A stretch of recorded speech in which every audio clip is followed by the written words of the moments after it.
Usaha yang membuahkan hasil. Demo bersejarah 25 Agustus kemarin bukan cuma bikin Jakarta macet total, tapi memaksa sebagian anggota DPR RI turun tangan dengan cara yang tidak biasa.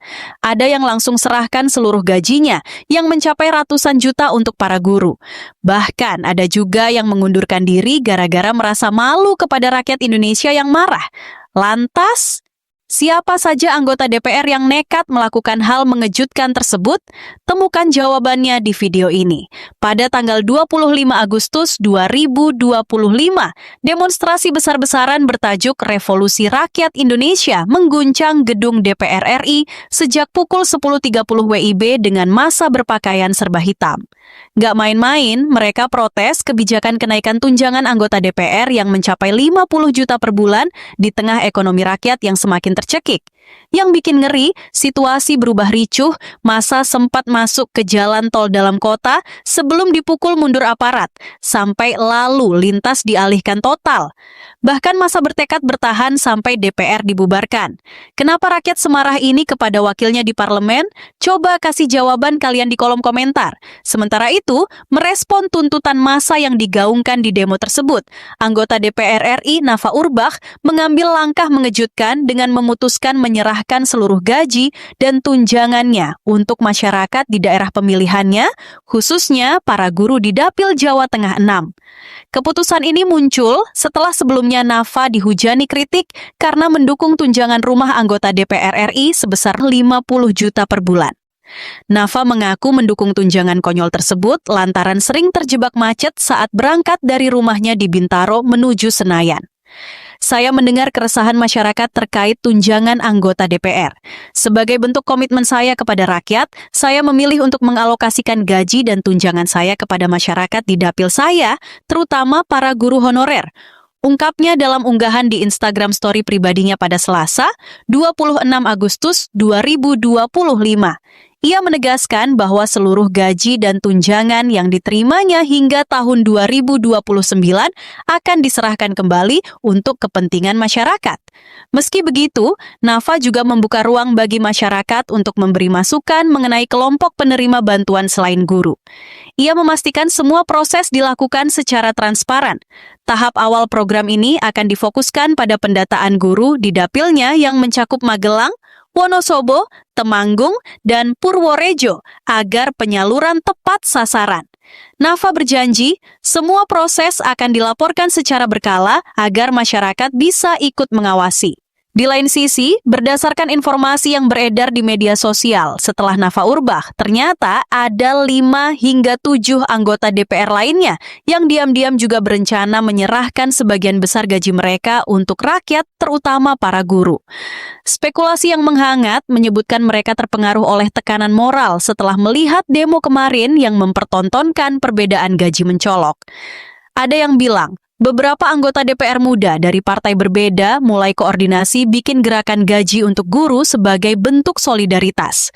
Selain itu, sebuah video yang beredar di media sosial TikTok mengklaim bahwa musisi sekaligus politisi Sigit Purnomo Said atau yang lebih dikenal dengan Pasha Ungu telah mengundurkan diri dari jabatannya sebagai anggota DPR RI dengan alasan menjawab tuntutan massa yang menuntut DPR dibubarkan.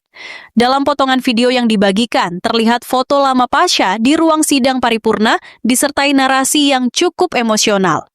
Saya tidak mau ikut-ikut makan uang haram, lebih baik saya mundur demi rakyat saya.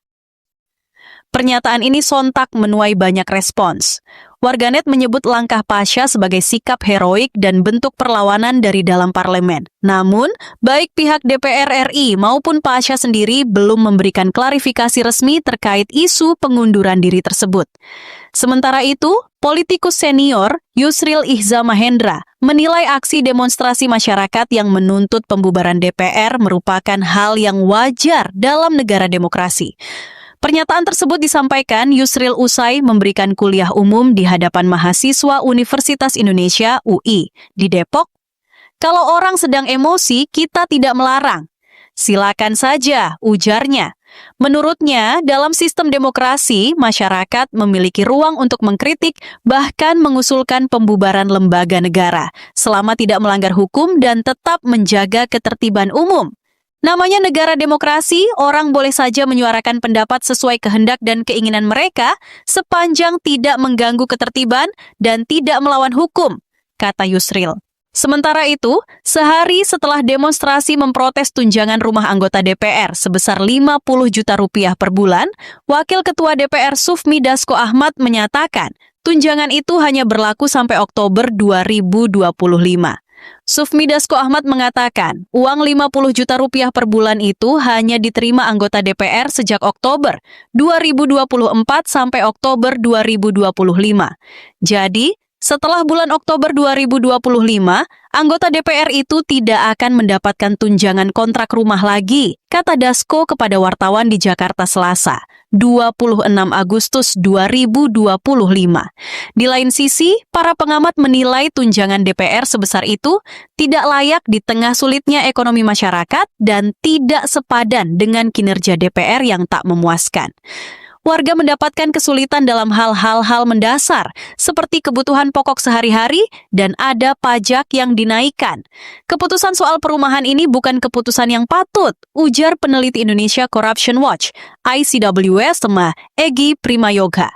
Anggota DPR mendapat tunjangan rumah sebesar 50 juta rupiah per bulan, sehingga pendapatan resmi mereka lebih dari 100 juta rupiah tiap bulan imbuhnya. Besaran penghasilan ini terungkap ketika anggota Komisi 1 DPR, TB Hasanuddin, menanggapi pertanyaan mengenai sulitnya mencari uang yang halal di parlemen. Hasanuddin kemudian membuka penghasilan resmi yang diterimanya sebagai wakil rakyat melalui gaji pokok, tunjangan rumah, dan tunjangan lainnya yang melebihi 100 juta rupiah. Angka penerimaan ini lebih besar 2 kali lipat dibandingkan gaji dan tunjangan anggota DPR periode 2019 sampai 2024. Egy Primayoga juga menyebut nominal 50 juta rupiah per bulan untuk biaya sewa rumah para anggota DPR berlebihan. Lagi pula dalih agar memperoleh tempat tinggal yang dekat dengan gedung DPR juga terbantahkan karena kehadiran anggota parlemen juga jarang maksimal sehingga pembahasan legislasi kerap mandek. DPR memang paling kreatif untuk menemukan jenis tunjangan baru yang dibebankan kepada negara. Tunjangan reses, tunjangan komunikasi intensif, tunjangan kunjungan kerja. Sekarang, tunjangan perumahan, kata Egy. Ada banyak sekali jenis tunjangan yang diterima anggota DPR sampai mereka sendiri lupa mengingat satu persatu. Jadi, tunjangan-tunjangan ini seperti strategi untuk menambah pendapatan saja, pungkas Egy Primayoga.